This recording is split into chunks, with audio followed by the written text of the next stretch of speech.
Hi everyone, welcome to my YouTube channel. Last week on my Facebook page, which I'll link down below, I sort of started a conversation with some people on the page about the idea of starting up a vlog. So I used to do lots of blogging on what I was reading and how writing was going. I kind of realised after a while that I didn't really enjoy blogging. It felt quite laborious. It felt like it was just a bit too one-sided. I wasn't having a conversation with anyone.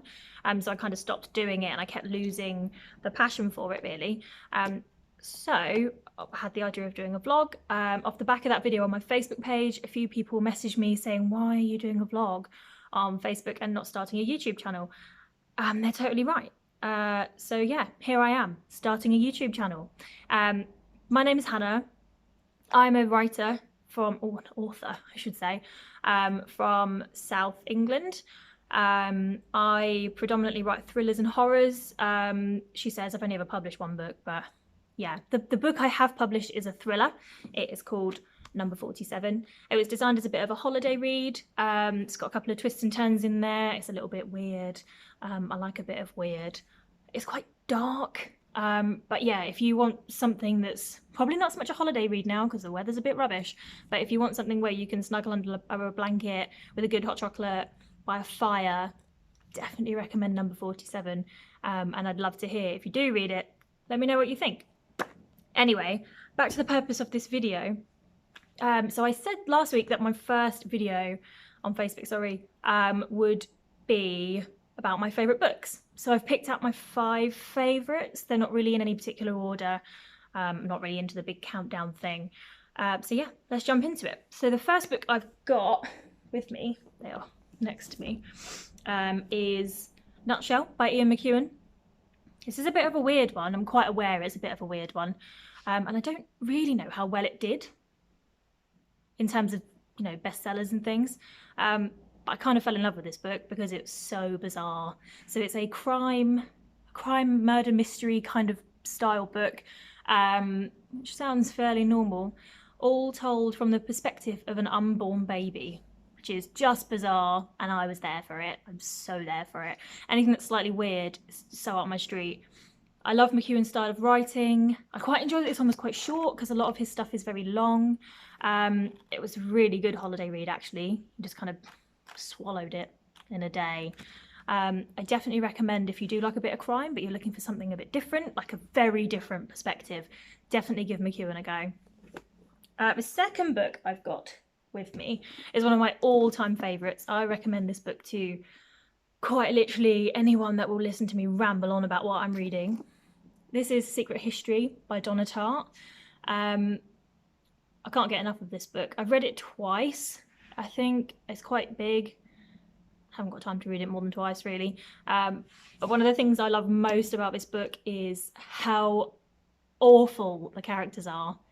It's not designed for you to empathise with any of the characters, but I kind of felt like I did in a way. Like, they're such awful characters. I kind of love them anyway. It's a bit like if you've ever watched something like Always Sunny in Philadelphia.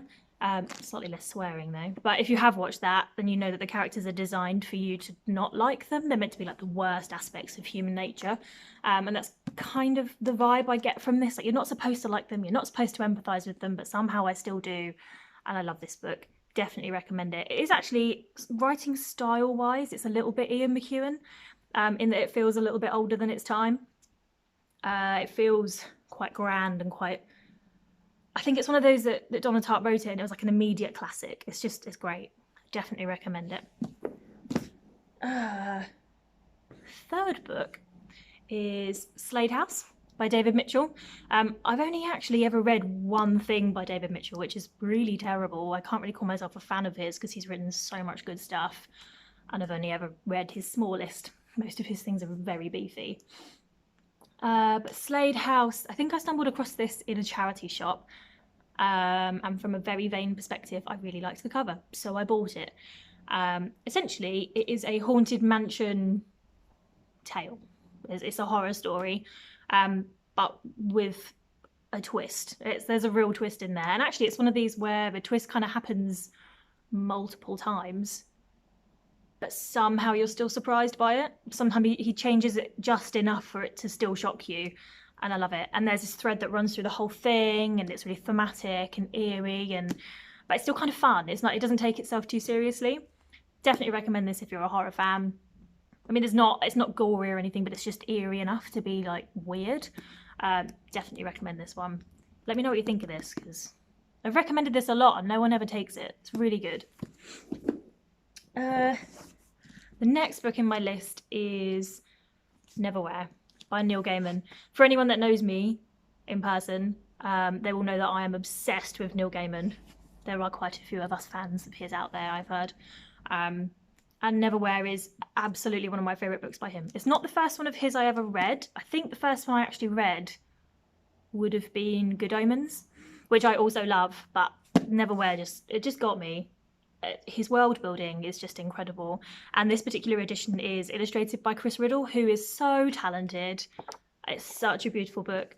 I must have read this about 3 or 4 times. It's not many books that I read more than once, but this one just gets me. Yeah, I love the characters. I love just being inside Neil Gaiman's head for a few hundred pages. His imagination is incredible, and the illustrations really bring this to life. So if you've not read Neil Gaiman, this is a really good one to start on. The last book I have with me is quite a bit older than the others. This is The Complete Works of Lewis Carroll. Bit of a weird choice. Basically, I've included this one because it reminds me a lot of my family. See, it's a little bit battered, a bit beaten up. But it reminds me of my granddad because he used to read it to me all the time. Reminds me of my mum and my dad, and yeah, I just love it. And I love that it's an illustrated version, so it has all of the original drawings in it. My favourite thing from the book, actually, is an Alice in Wonderland. I do love Alice in Wonderland. I'm British, can't not like Alice in Wonderland. My favourite thing is a poem called Phantasmagoria. If you've not read it, I think you can get it for free online. I'm pretty sure you can find it. And I just love the illustrations that are alongside it. So they're just really cute, like really cutesy little illustrations. I definitely recommend it. It's just so quintessentially British, Alice in Wonderland. Love it. Well, I'd love to hear what your favourite books are, or if you liked any of the ones that I've spoken about, or if you didn't like any of the ones I've spoken about. I've had lots of conflicting views on this one, so I'd love to hear. If you've read Nutshell, what did you think of it? Look how coordinated I am with it. Yeah, did you like it? What did you think of it? Let me know. I'd really like to have a chat. My next video will be out next Tuesday, so I'm going to try and stick to Tuesdays. They're mostly going to be book related, writing related, or maybe some wildcard stuff. I'm not sure yet, but mostly writing, I imagine.